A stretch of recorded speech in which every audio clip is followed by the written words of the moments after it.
welcome back to Ravenclaw Reads. I'm Courtney and today you're joining me for my April wrap-up. If you're new here, thanks so much for tuning in. Check out the content on my channel to see if this is a channel you would like to be a part of. I do all things bookish, including e-reader reviews, unboxings, TBRs, all the fun things. So we'd love to have you join. If you are returning, thanks so much for coming back. Make sure you hit subscribe. Hit the post notification so you know when I'm posting, and then check out memberships to see if you would like some extra perks on the channel. In May, we're starting our very first book club and we are reading Passion Project, and so we'll be reading that throughout the month and then talking about it in some forum at the end of the month. We're still figuring it out.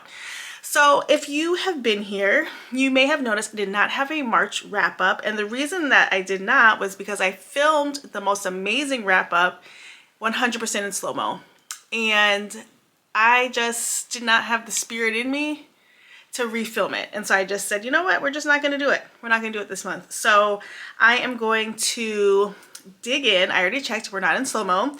So let's dig into what I read in April. Now, April was a pretty good month in comparison to March. March I felt pretty slumpy.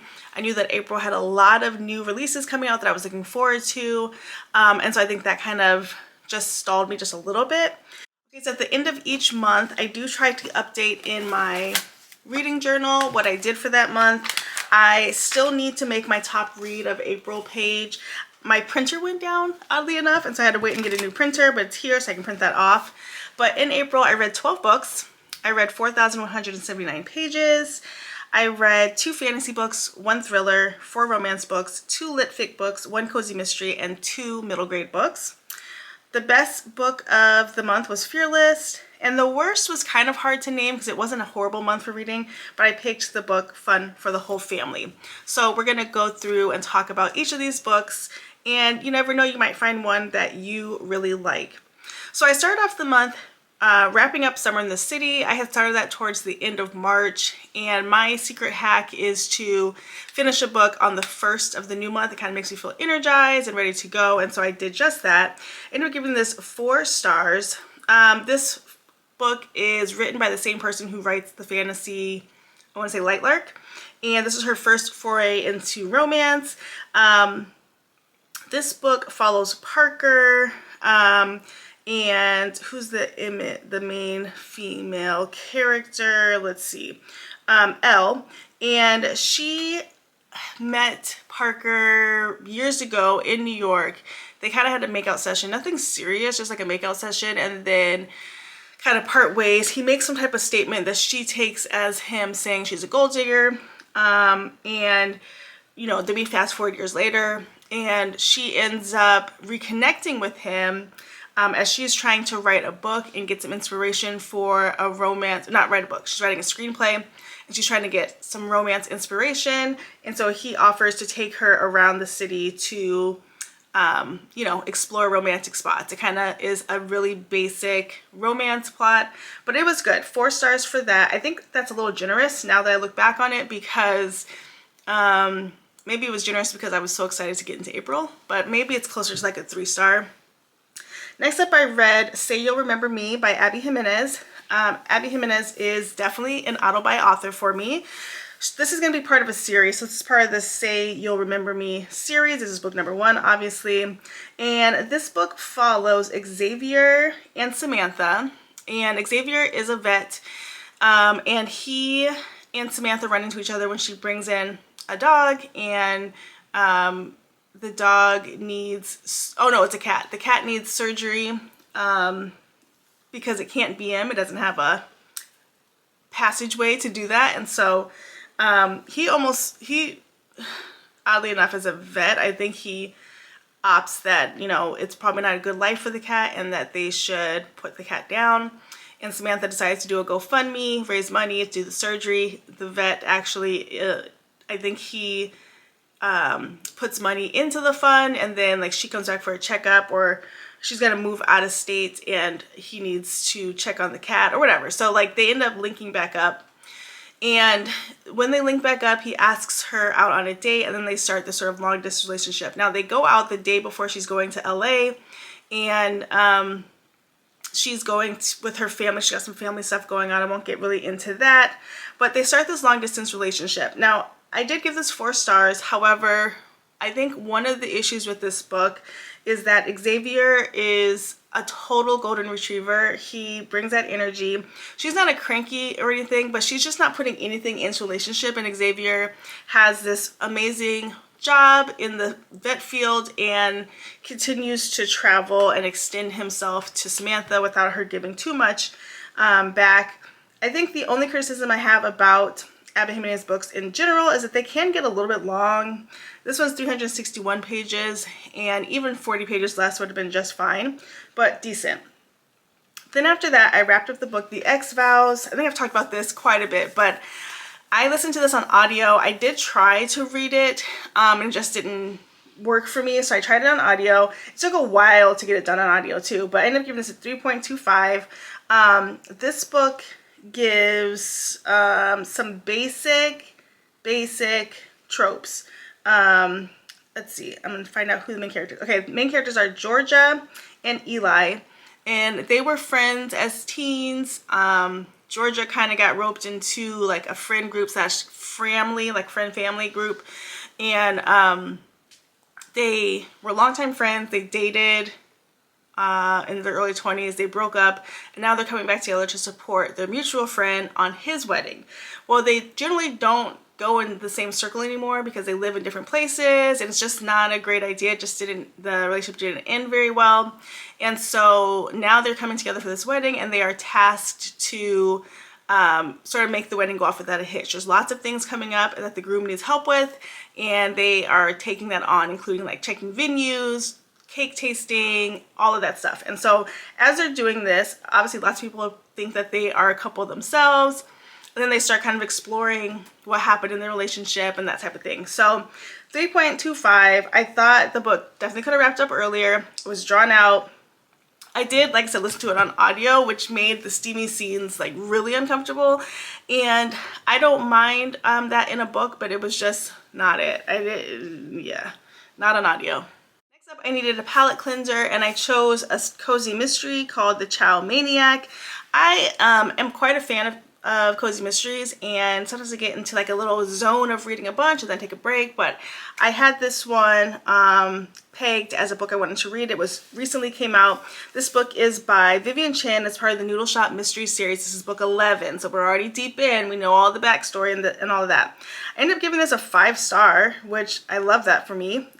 This book follows Lana. She's our main character through all the books.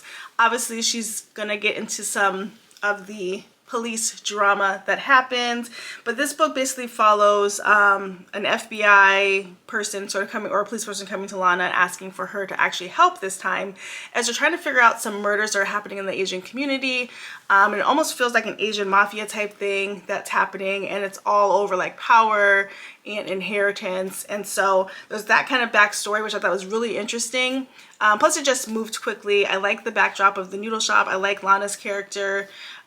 She's already with the police officer, because in cozy mysteries is always like the police officer that they're with, and so it was really good. 5 stars for that one, which I was surprised. I think 5 stars because I was ready to read something different. Then I picked up the book Fun for the Whole Family by Jennifer E. Smith. I believe I saw this on Book of the Month, but I did not purchase it on Book of the Month because if you're new here, I am a majority e-reader. I do have some books. If you watch my middle grade May announcement, I have like new books. However, my preference is to read on the e-reader, and so I saw this book, thought it was good. It looked good, and got it on my Kindle. But this book follows the Endicott siblings, Gemma, Connor, Roddy, and Jude. They are all estranged, but they are coming back together because Jude has asked them to come to North Dakota, which is a very random place. And they come and they kind of reconnect. We get the backstory of how things fell apart, their childhood, why they are the way they are. And so yeah, it started off really good, and I was really excited about it. But I think what happened was, you know, we were building up to this big secret that Jude had about the mother in the family. Their mother had passed away. That's not a spoiler, it's already out there. And she had some information about that she was sort of holding on to as like this major secret. And like when it came down to it, getting to that secret was painful, and then the secret wasn't even a secret. Like it literally wasn't that serious. So 3 stars for that. Then I fell into, I guess, The Herd and read The Favorites by Lane Fargo. I actually did listen to this on Audible, or audio, excuse me, because people have said it kind of read like Daisy Jones and the Six, where they have interviews, and I just didn't want to get confused. I did start reading it and I was getting kind of confused with who was whom, and so moved over to audio. But I gave this book 4 stars, and basically we are following Katerina and what's the guy's name? And Heath. And Katerina and Heath, they both come from like sort of low income areas. They both are ice skaters, sort of dancers, but they've got like lots of life trauma that they do together. But Katerina does sort of bring Heath along on this figure skating journey to help him, I guess, get out of anything he might put himself into. Anyway, they are trying to become Olympic level. So they head out to LA to get training from these twins that are like Olympic legends. Their mom was Olympian ice skater, figure skater. And so we go down this journey of sort of the beginning of getting into skating all the way through the partnership that fell apart and how it happened. And so for me, it was okay. I gave it 4 stars only because it seemed a little redundant after a while. I mean, we're going over years and decades, and basically it was, you know, Heath and Katerina are close, they're skating, something interrupts it, they fall out, they come back. And so it was just a lot of that over and over. And so I wonder if they could have added more dimension to the book, but still solid. I would recommend it. Next up, I read Mary Ann Breaks the Rules. This is Babysitters Club book number 79. If you're new here, I am rereading the Babysitters Club from the beginning. I started this about 2 years ago, and I just slide the books in when I want like a palate cleanser or just whenever I want to. And so I'm on book 79. It's been getting hard right now because there's a lot of Mallory books right now. There's a lot of Mary Ann books. I think a Jessie book's coming up, and I just want to get to Claudia and Stacy. It's about time for Stacy's drama to start with the BSC, and I just want to be full board in that. So this book is 4 stars for me. This is the second read since I started my YouTube channel, so you'll probably have heard about this before. But I give this book 4 stars because anytime there's some drama in the BSC, I love it. But this book follows Mary Ann, who's babysitting a family who is going through some change. One of the kids is having a hard time with it, and she doesn't know how to connect with him. One day she asks Logan to come over, and he really connects with the boy, and they start hanging out, and then Logan starts coming over more regularly and helping sort of connect with the boy. Over time, I think the mom comes home one day and sees that Logan is there, freaks out, and basically reprimands Mary Ann, which she says nothing because she's Mary Ann. She doesn't tell her dad, but she tells Babysitters Club, and Christy also reprimands her.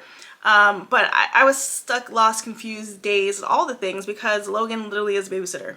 And so she could have just said that from the beginning and called it a done, but she did not. But so good story. Next up, I read Enchantra by Kaylee Smith. This is book number 2 in the Wicked Games series. The first one was Phantasma. These are little quirky books. They are getting a lot of acclaim, but I do sort of like them. 3 stars is decent. This book follows Genevieve, and Rowan. And Genevieve is the sister of the character in our first book. Her name escapes me. And she, you know, their mother has passed away. Their mother was like very magical and just like very respected in sort of like the mystical world. And so Genevieve gets a letter that was addressed to her mother about this ball. She decides to go, but she's late. And so they're like, no, you can't come in.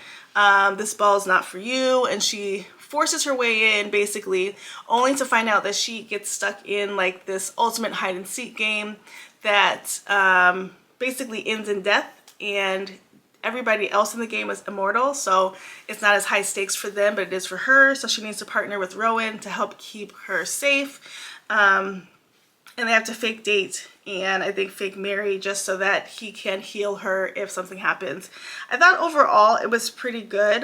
It wasn't as good to me as Phantasma. It seemed a little repetitive in the same sort of vein, but still worth the read, especially if you are involved. It's one of those very simplistic fantasy books where you can easily follow what's going on. There's no weird names. There's no magical places, there's no maps. It's just like very straightforward romantasy. Next up, I read The Perfect Divorce by Geneva Rose. This is book 2 in the Perfect series. I did read The Perfect Marriage recently because I was anticipating this book. And in this book, we are back with Sarah, who is the ex-wife of Adam in our first book. Adam had an affair. Then the mistress died in his bed. He was accused of the murder, and Sarah is a lawyer and she defended him, which holy moly, because she had listened to all the testimony and whatever. So now we have moved forward like 10 years, I want to say 10 or 13 years, something like that. And Sarah is remarried, and we're in the same sort of situation. She's getting a divorce from him. He's also a lawyer, and so they're having some issue around custody and just like what's going to happen. And as they're in the middle of all of this, new DNA evidence comes up for the case against Adam that might shake things up with who done it. And so we go back into that world. However, very well done. I ended up giving this 4 stars. I thought it was really well done, especially since like the premise is similar.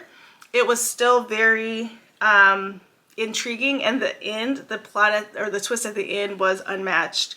Okay, then I read Just Our Luck by Denise Williams. I read one of her books last year, Technically Yours, and really, really loved it. I did not love this one so much. This one follows, let's see, Sybil and Kieran.